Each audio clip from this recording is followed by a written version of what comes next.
Good afternoon, everyone. Thank you so much for inviting me to be a guest here with your community. As we say in the Marianas Islands, half a day. Right now, I'm a staff gynecologist in the Portland area. I'm subspecializing in minimally invasive gynecologic surgery at Legacy. So I was given this privilege to speak to you all and tell you a little bit about how I got here. Because I know it feels like not only a long road to science careers or medicine, but also for many of you, a long road far, far away from home, and in some cases from family. So I'm from Saipan, Northern Marianas Islands. I graduated from Northern Marianas Academy and college. I have family on the islands of Rota and Guam, and also in Hawaii. Which for us from Saipan is practically the mainland, even if we don't go all the way there to the West Coast. I had always wanted to go to college, but I knew it wasn't something my family necessarily could afford. And I was so lucky because when I was in high school at NMA, I saw a brochure crumpled up in the corner that had a gold embossed spires on it, and it said Gonzaga University. Never heard of it. And we had a Jesuit priest at the time who said, oh, consider Jesuit education, they're service focused, all this stuff. And they gave me wonderful scholarships and support. And that's where I ended up in Spokane, Washington. So very lucky.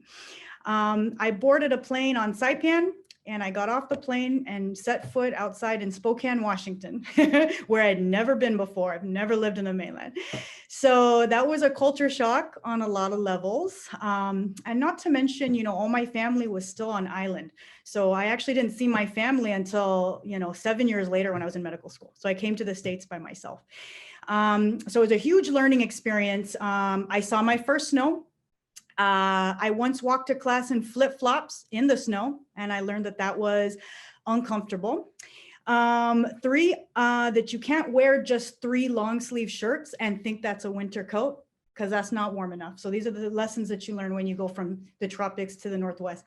But seriously, I think, the most challenging part was navigating the system. So going to college, no one in my family had gone to college before, and navigating that system without a support group in place. So like I said, some of you might come from far away.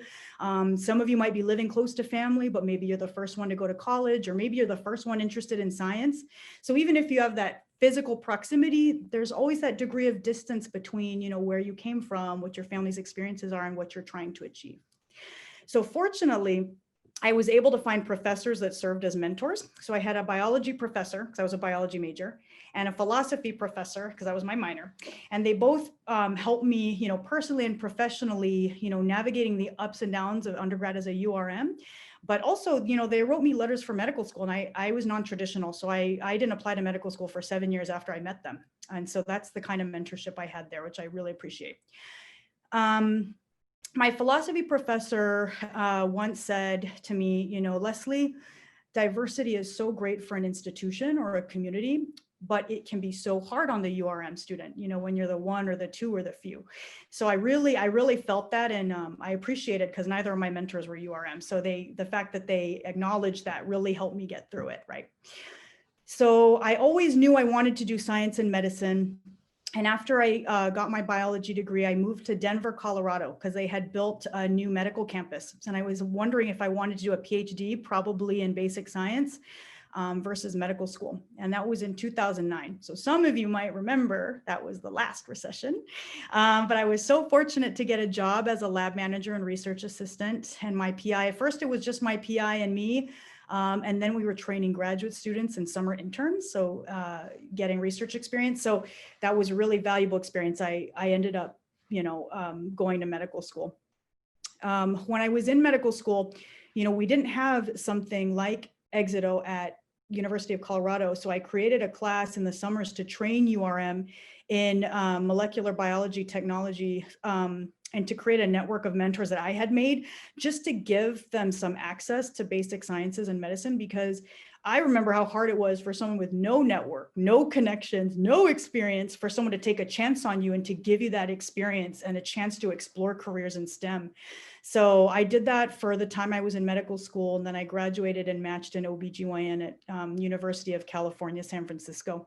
So that was a, UCSF was a very supportive institution. I think we're kind of kindred with OHSU in regards to valuing URM, Latinx, non-traditional students, non-traditional career paths, people from different backgrounds, and appreciating, intellectual contributions, wealth of perspectives that are unique, and then also as reflections of the patients we take care of.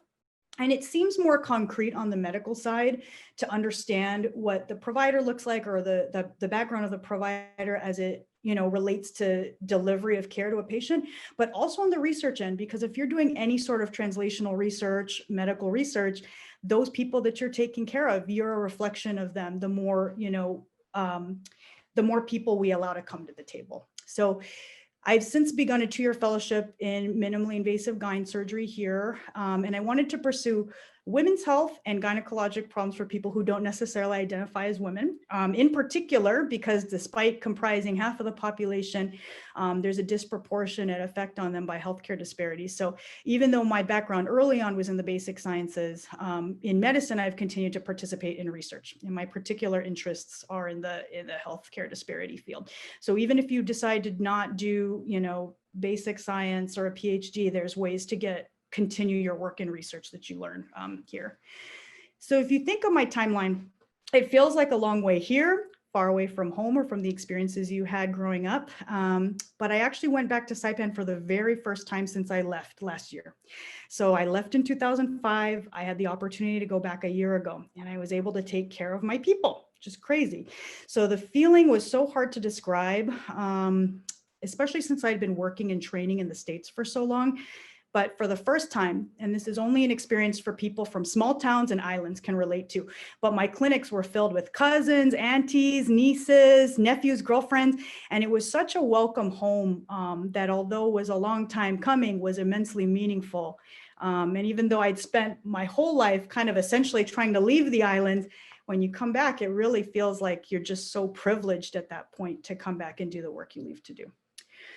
So, in these singular uncertain times, which you guys in 2020 are unfortunately, I guess this is new for all of us. I'm so thankful for programs like this that provide opportunities for undergrads to give you that push, that nudge, but also that support. That's super key to get your foot in the door. So I had 3 pros to offer, 2 of which are well integrated into this program. So 1, there are more resources than you know. So don't self-limit based on what you think you know.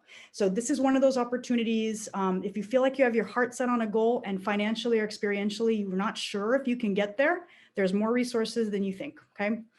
2, seek a mentor, which is really awesome and really knitted into this program, building a network of people you admire or trust, because mentors help guide you through the process of choosing or pursuing a career or navigating those resources you don't know about. And I still see my old philosophy and biology professors probably every other year, actually. So it's been this long and I still talk to them. So it can be a lifelong relationship. And then lastly, I want you guys to know your worth. You have so much to offer, so much to contribute.